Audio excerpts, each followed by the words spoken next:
안녕하세요. 내년 3월에 결혼을 앞두고 있다가 결국 며칠 전 파혼한 여성입니다. 저도 남들처럼 연애하다 자연스레 결혼으로 이어져 봄날에 신부가 되는가 했더니 쉬운 일이 없네요. 그래도 공부나 사업은 제가 노력하는 만큼 어느 정도는 결과가 나와줬는데 결혼은 저 혼자 열심히 한다고 되는 일이 아니라 그런 거겠죠. 아무튼 일단 가까운 사람들에게만 성격 차이로 결혼을 못하게 될 것 같다고 운을 띄워놓긴 했어요. 그래도 분명히 뒤에서 이런저런 이야기가 나오겠지만요. 남자친구와 파혼하게 된 이야기를 시작하기 전 먼저 저에 대해서 이야기를 좀 해보자면 일단 저는 대학 자체는 그저 그런 곳을 나왔어요. 그리고 그렇다 보니 대기업에 들어가는 건 꿈도 꿀 수 없었죠. 그래서 그럼 다니기라도 쉽게 집 근처로 알아보자 생각했다가 직원 수 10명도 되지 않는 말 그대로 가족이 똘똘 뭉쳐 운영해 나가는 회사에 들어갔습니다. 그리고 회사 생활을 시작한 지 6개월 만에 왜 사람들이 그렇게 진저리를 치는지 아주 뼈저리게 알겠더라고요. 제가 회사를 다니는 건지 사장 아들 뒤치다꺼리를 하고 있는 건지 도통 알 수가 없었으니까요. 그런데 그러나 중에 친하게 지내던 언니가 자기가 일하는 샵에서 직원을 구하는데 한번 해보겠냐대요. 그래서 냉큼 좋다 하고 그렇게 이쪽 사업에 발을 들이게 되었습니다. 그리고 그게 계기가 되어 지금은 어엿한 에스테틱 피부샵의 사장이 되었네요. 사업이라는 게 처음부터 잘 된 것은 결코 아니었어요. 처음 시작하는 과정에서는 사기도 2번이나 당할 뻔했었고 믿을만하다 생각한 사람한테 뒤통수를 맞은 적도 여러 번이었죠.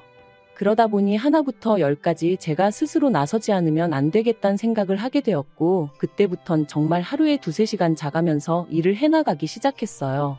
그리고 그런 생활을 4년 정도 하니까 어느 정도 입소문이 나면서 좀 유명하다는 사람들도 오기 시작하더니 방송도 타게 되고 연예인 고객도 받게 되고 그래서 10년 차인 지금은 웬만한 직장인들보다 한 달에 3-4배는 더 벌어요. 이 사업도 성수기 비수기가 있어서 성수기엔 더 많이 벌고요. 아무튼 그렇게 사업은 성장을 시켰는데 정작 제 몸 돌보기를 소홀히 했더니 언젠가부터 체력이 예전 같지 않다는 게 느껴지대요. 그래서 운동을 시작하게 되었죠. 그리고 그 와중에 만나게 된 게 바로 남자친구였어요. 남자친구가 제 운동을 담당하는 트레이너였거든요. 저보다 2살이 어렸던 남자친구는 낮에는 회계사를 준비한다며 시험 공부를 하는 수험생이었고 밤에는 자기 운동도 하고 용돈도 벌겸해서 트레이너를 하는 거라더군요. 그리고 저도 죽기 살기로 열심히 살아봤으니 투잡을 뛰어가며 자기 목표를 향해 달리는 남자친구가 왠지 마음이 쓰였죠. 하지만 그때만 하더라도 누나의 마음이라고 해야 할지 아무리 공부가 중요해도 밥은 챙겨 먹어라, 감기 조심해라 그 정도로 챙겨줬을 뿐입니다. 그런데 제 그런 행동이 남자친구에게는 제가 뭔가 여지를 줬다고 느낀 건지 남자친구가 언젠가부터 무척 적극적으로 다가오더라고요.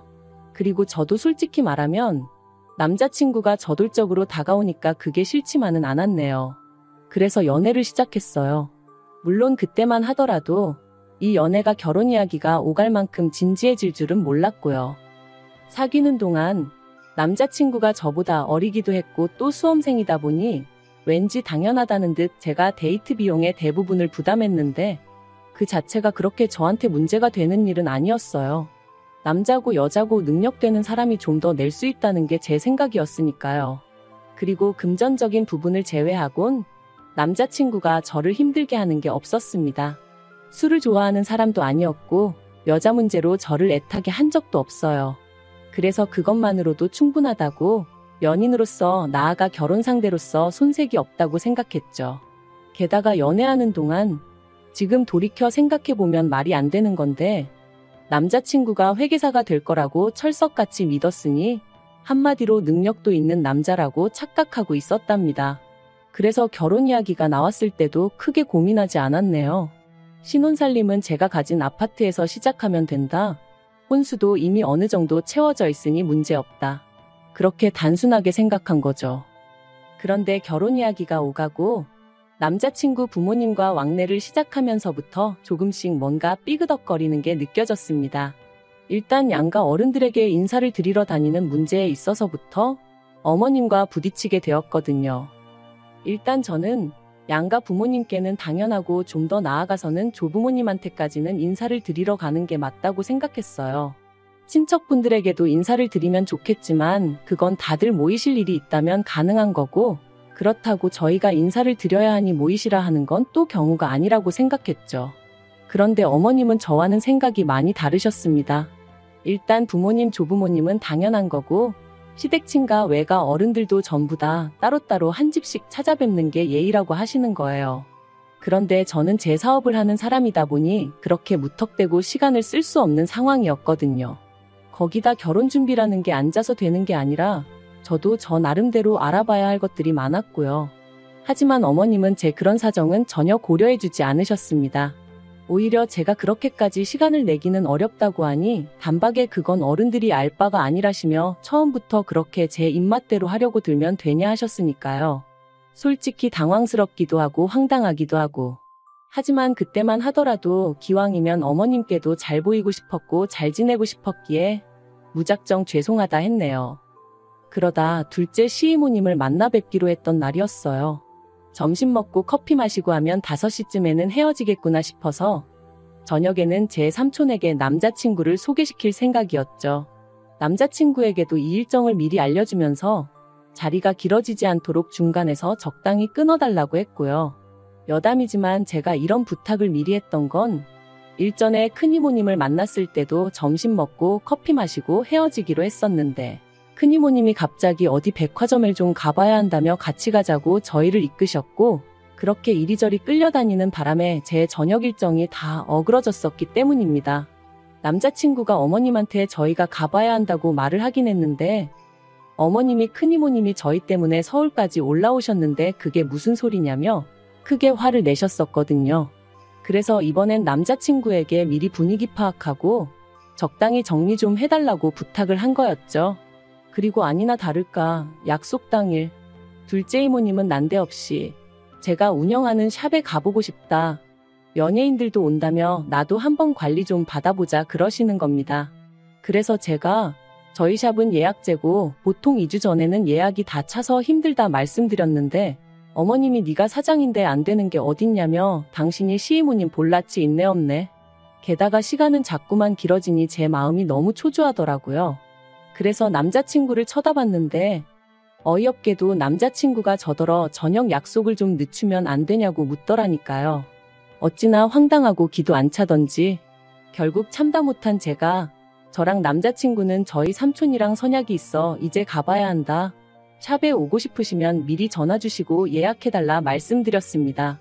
그랬더니 어머님이 저더러 어떻게 약속을 이중으로 잡을 수가 있냐면서 소리를 지르시는 거예요. 그 사람 많은 카페에서 말이죠. 순간이었지만 어찌나 쪽팔리던지. 그리고 한편으론 도대체 나를 뭘로 보시고 소리를 지르시나 싶은 게 언짢기도 했어요. 그래서 어머님께 남자친구야 수험생이니 자기 마음대로 시간 조절을 할 수 있어서 상관없는지 모르겠지만 저는 엄연히 사업하는 사람이고 시간이 금인 사람이다 그러니 이해 좀 해달라 했습니다. 그리고 양가에 다 인사를 드리려면 약속은 2중이 아니라 가능하면 3중으로 잡아야 할지도 모른다고 그 또한 이해해달라고 부탁을 드렸죠. 그랬더니 어머님이 아니 니네 가족들도 다 본다고 그러시는 거예요. 그래서 제가 그게 왜요? 하고 반문하니 결혼하고도 그렇게 친정 식구들 다 만나고 그러고 지내려고 하고 또 물으시는 거예요. 이건 무슨 질문이 이 모양인가 싶은 게. 그래서 가족이잖아요. 하고 대꾸했습니다. 그러자 어머님이 여자가 결혼하고 나서 친정 기웃거리는 것만큼 꼴보기 싫은 게 없는 법이라면서 집에 가서 저희 어머니랑 얘기를 좀 해보라며 혀를 차셨어요. 도대체 뭐가 문제인 건지 도무지 이해가 안 되더라고요. 그리고 이 일로 저와 남자친구는 다툼 아닌 다툼을 하게 되었습니다.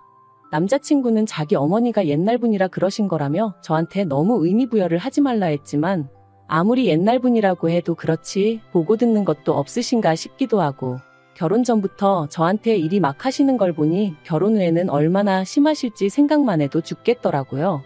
그리고 무엇보다도 중간에서 아무 역할도 하지 못하는 남자친구를 보고 있으니 한심하기도 하고 이 결혼을 하는 게 맞나 싶기도 하고 그런데 이때 어머님이 결정적인 한 방을 날리셨습니다.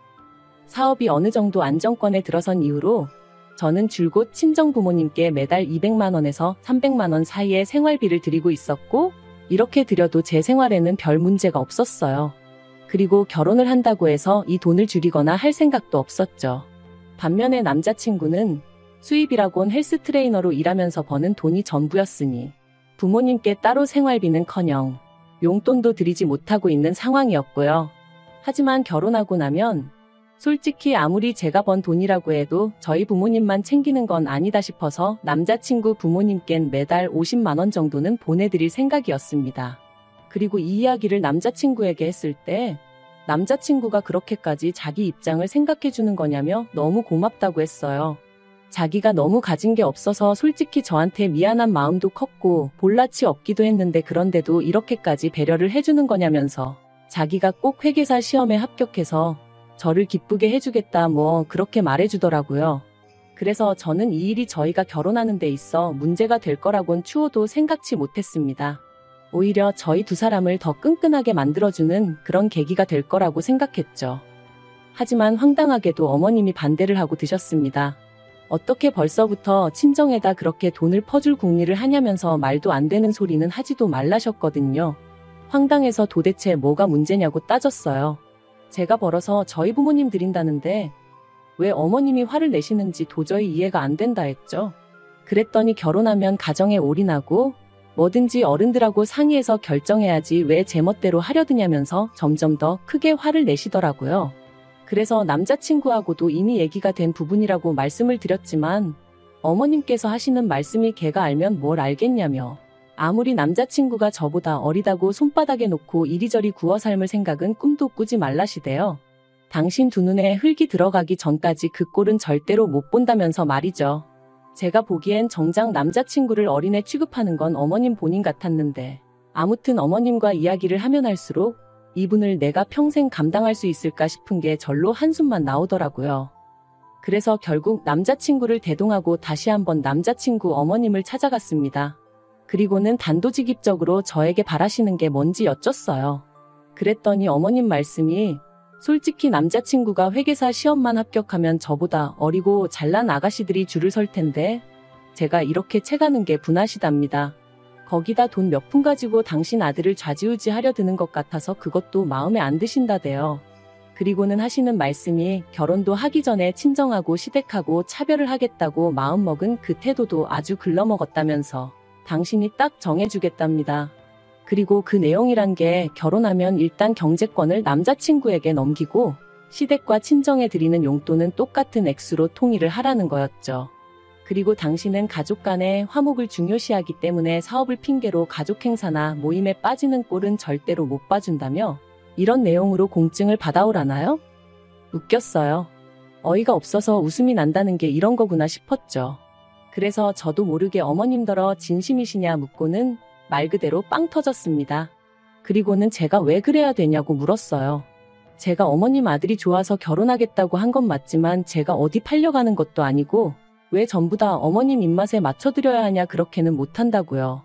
그랬더니 남자친구가 테이블 밑으로 저를 쿡쿡 찌르면서 왜 그러냐 그러고 어머님은 저 말하는 것 좀 보라면서 제가 이럴 줄 알았다고 역시나 당신이 사람 보는 눈이 있다나요? 그러면서 당신 말대로 못할 것 같으면 결혼은 꿈도 꾸지 말라길래 알겠다 했습니다. 어머님 말대로 못하겠다. 아니 하기 싫다 그러니 결혼도 안 하겠다. 그리고는 안녕히 계시라 하고 자리에서 일어났죠. 그랬더니 남자친구가 왜 그러냐면서 저를 붙잡길래 이 상황을 보고도 그런 소리가 나오냐고 이 손 놓으라 했네요. 그리고 남자친구 면전에다 대고 결혼 이야기는 없던 걸로 하자 너는 하는 공부나 열심히 하라 했어요. 그런데 어처구니가 없게도 며칠 뒤 샵으로 어머님이 찾아오셨습니다. 이모님 두 분까지 대동하고서 말해요. 보는 눈들이 많고 고객님들도 계셨으니 큰 소리를 낼 수가 없어서 일단 제 사무실로 세 분을 모셨어요. 그리고는 무슨 일로 오셨냐고 용건만 말씀하시라니까 어머님이 저를 용서하시기로 하셨답니다. 보아하니 남자친구가 저 없으면 안 된다고 알아눕기라도 한 모양이더라고요. 아무튼 어머님은 저더러 당신이 이번 한 번만 넘어가 줄 테니 앞으로 잘하라고 하는데 도대체 무슨 소리를 하시는 건지 어이가 없었죠. 그래서 용서받을 일도 없고 무슨 말씀을 하시는지도 모르겠으니 그냥 세 분 다 나가시라 했어요. 이제 그쪽 아들하고 얽히고 싶지도 않고 생각해보니 조건도 너무 안 맞는다. 백수나 다름없는 어머님 아들을 하마터면 제가 평생 먹여 살릴 뻔한 거 아니냐. 제가 자선사업가도 아니고 왜 그런 생각을 했는지 모르겠다고 이제 정신 제대로 차렸으니 어머니도 꿈 깨시라 그랬네요. 그러자 어머님이 다시 한번 노발대발. 그래도 다행히 이모님 두 분은 나름대로 쪽팔린 게 뭔지 아시는 분들이셨어요. 그런 어머님더러 그러니까 적당히 좀 하지 그랬냐며 타박을 하시고는 그대로 모시고 나가주셨거든요. 그리고 지금 파혼한 지 한 달이 채 되지 않았기에 여전히 마음 한구석이 시릴 때도 있지만 그래도 제 결정에 후회는 없어요. 오히려 제 인생의 소중함도 알게 되었고 사업적인 부분도 보완해 나가며 전보다 더 열정적으로 지내게 되었으니까요. 그리고 남자친구가 어떻게 지내고 있는지는 솔직히 모르겠습니다. 전화번호도 메신저도 전부 다 차단해버려서 제가 먼저 알아내려고 하지 않는 한 그쪽에선 저한테 어떤 연락도 취할 수가 없거든요. 그리고 저는 지나간 과거에 매여 사는 사람은 아니다 보니 거기다 시간 낭비하고 싶지는 않네요. 솔직히 저주를 하자는 건 아닌데 그따위로 해서 회계사가 될 것 같지도 않고 남자친구는 저를 놓친 걸 후회할 게 분명합니다. 그리고 어머님을 원망하게 되겠죠. 뭐 그러면 상황 참 볼만하겠다. 그런 생각이 들긴 하네요. 아무튼 사랑 없는 결혼을 하는 건 미친 짓이라지만 너무 차이나는 결혼을 하는 것도 문제라는 걸 절실히 깨달았으니 두 번의 실수는 하지 않을 거예요.